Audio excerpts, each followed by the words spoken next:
네, 안녕하십니까. 정의당 대변인 유상진입니다. 오 현안 관련해서 두 가지 브리핑하도록 하겠습니다.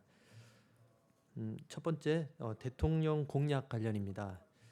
대통령의 초심 잃은 공약 후퇴 심히 우려됩니다.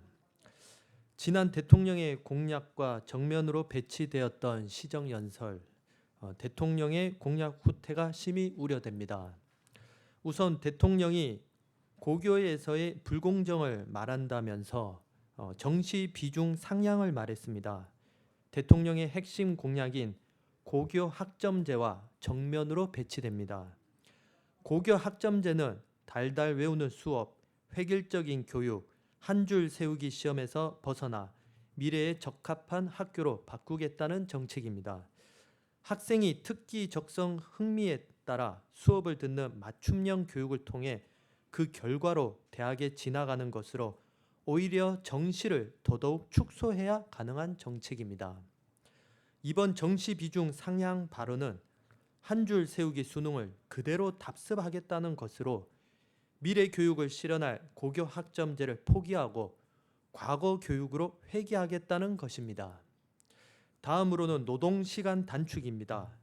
문재인 대통령은 주 40시간을 골자로 해서 노동시간을 연간 1800시간대로 단축하는 방안을 임기 내에 실현하겠다고 공약했습니다. 당시 심상정 후보, 안철수 후보 등의 공약에 뒤질 세라 노동시간 단축 공약을 전면에 내세웠습니다. 세부적으로는 주 52시간 준수, 노동시간 특례 업종 및 제외 업종 축소, 공휴일 대체 휴일제 민간 적용과 연차 휴가 적극적 사용 촉진 등을 4가지 일자리 나누기 정책으로 제시한 바 있습니다. 세계 최장 노동시간에 시달리고 있는 노동자들의 혹사당하는 삶에 공감했던 대통령이 탄력 근로제 확대와 같은 유연 근무제를 서슴없이 말할 수 있다는 것은 믿기지가 않습니다. 연동형 비례 제도를 포함한 선거제 개편 또한 대통령의 공약이자 민주당 당론이기도 했습니다. 하지만 이번 시정연설에서는 언급도 없었고 민주당은 패스트트랙 4당 공조를 흔들고 있습니다. 사람 중심, 인권의 중요성, 공정한 사회를 말하면서도 실제 내어놓는 것은 어불성설로 일관하는 것이 흔들리는 지지율에 대한 불안감과 조급증 때문은 아닌지 다시금 되돌아보기 바랍니다. 이럴 때일수록 더 과감한 개혁으로 현 시국을 돌파해 나가는 것이 문재인 대통령을 믿고 지지했던 국민에 대한 도리임을 명심해야 할 것입니다. 네, 다음 기무사 계엄령 문건 관련입니다. 군인권센터가 계엄령 문건의 검찰 불기소 처분에 대해 윤석열 검찰총장의 책임이 있다고 주장하며 불기소 이후 통지서에 윤석열 당시 서울지검장의 직인이 찍혀 있다는 사실을 공개했습니다.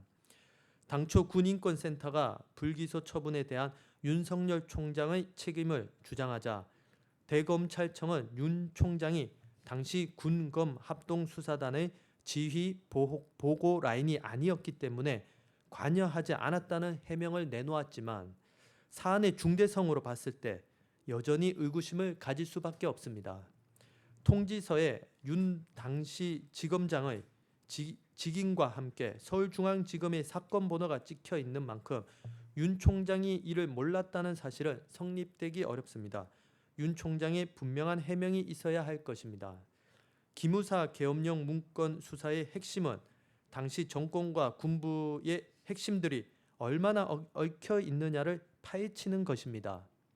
그리고 당시 행정부의 최고 책임자인 대통령 권한대행이자 국가안전보장회의 의장 권한대행 역할을 하였던 자유한국당 황교안 대표가 이를 인지하고 있었을 것이라는 매우 강한 합리적 의심이 든다는 것입니다.